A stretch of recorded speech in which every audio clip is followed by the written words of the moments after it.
Metro ఉదయం news కి స్వాగతం.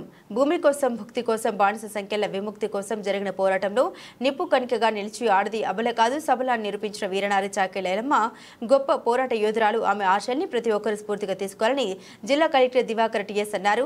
గురువారం ములుగు జిల్లా కేంద్రంలోని సంక్షేమ భవన్లో వెనుకబడిన తరగతుల సంక్షేమ శాఖ ఆధ్వర్యంలో నిర్వహించిన వీరనారి చాకెళ్ల ఎల్లమ్మ 129వ జయంతి ఉత్సవానికి ముఖ్య అతిథిగా జిల్లా కలెక్టర్ దివాకర్ టీఎస్ పాల్గొని జ్యోతి ప్రజ్వలన చేసి చాకెళ్ల ఎల్లమ్మ చిత్రపటానికి పూలమాల వేసి ఘనంగా నివాళులర్పించారు.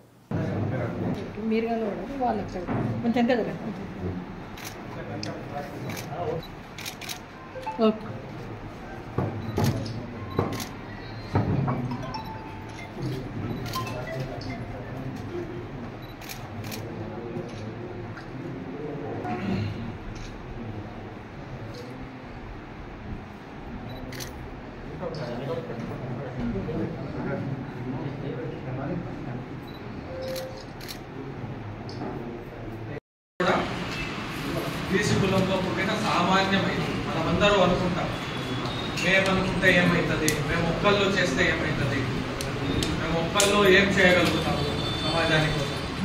కానీ ఒక్కళ్ళు చేసిన ధైర్యం ఉన్నది, జనాలకి ప్రశ్న అడిగేట్టు ఉన్నది. ఆ కాలంలో ఇవన్నీ లేవు. రాజులు కానీ వీళ్ళు కానీ ఏది చెప్తే అదే వాక్యం, అదే పాటించాలి. అట్లాంటి సమయంలో కేవలం ఒక మహిళగా అయ్యుండి ఇంత ధైర్యం చేయడం అంటే ఒక చిన్న విషయం కాదు.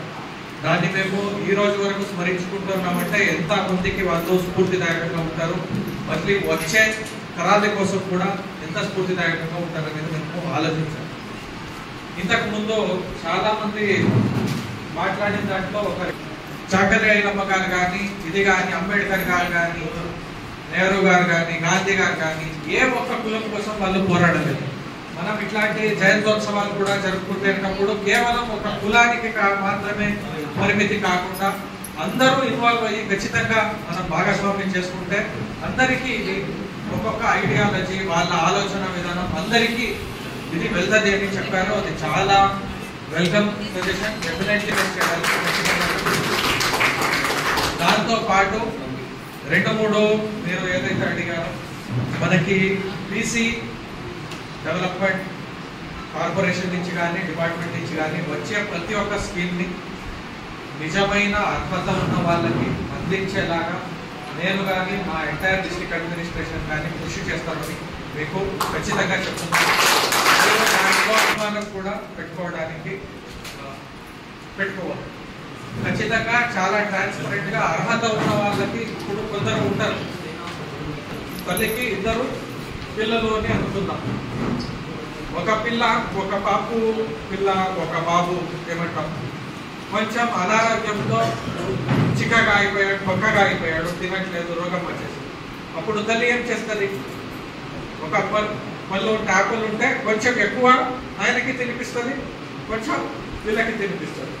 ఎక్కువ తినిపించిన మాత్రం వాళ్ళ మీద ప్రేమ ఉంది అని కాదు, వాళ్ళు చాలా కొంచెం బలహీనంగా ఉన్నారు, వాళ్ళకి కొంచెం హెల్ప్ చేయాలి అనేది దృష్టి ఉంటుంది.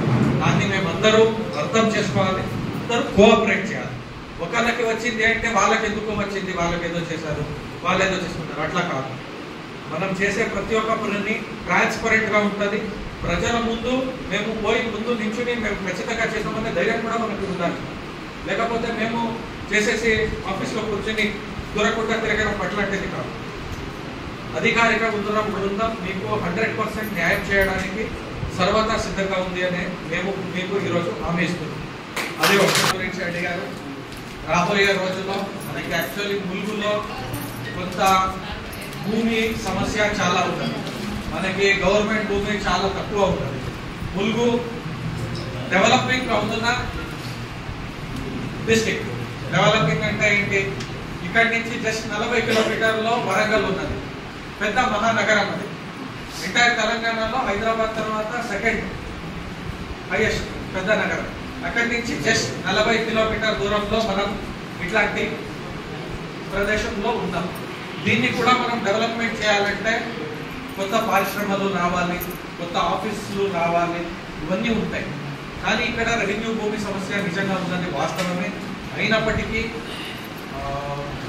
మన గౌరవనీయులు ఎమ్మెల్యే గారు, మంత్రివర్యులు, పిఆర్ మినిస్టర్ గారు, కృతజ్ఞ గారు ఆధ్వర్యంలో మేము కూడా ఒక ఆలోచన చేసి కొంత భూమిని తీసుకోవడానికి ట్రై చేస్తున్నాం. అంటే నార్మల్ జనం ఒక కమ్యూనిటీ హాల్ని కూడా మేము ఖచ్చితంగా ఒక కేటాయించాలని విషయాన్ని మేము మంత్రివర్యుల దృష్టికి కూడా తీసుకువెళ్తామని చెప్తూ నాకు ఈ అవకాశం ఇచ్చినందుకు చాలా ధన్యవాదాలు. Thank you sir.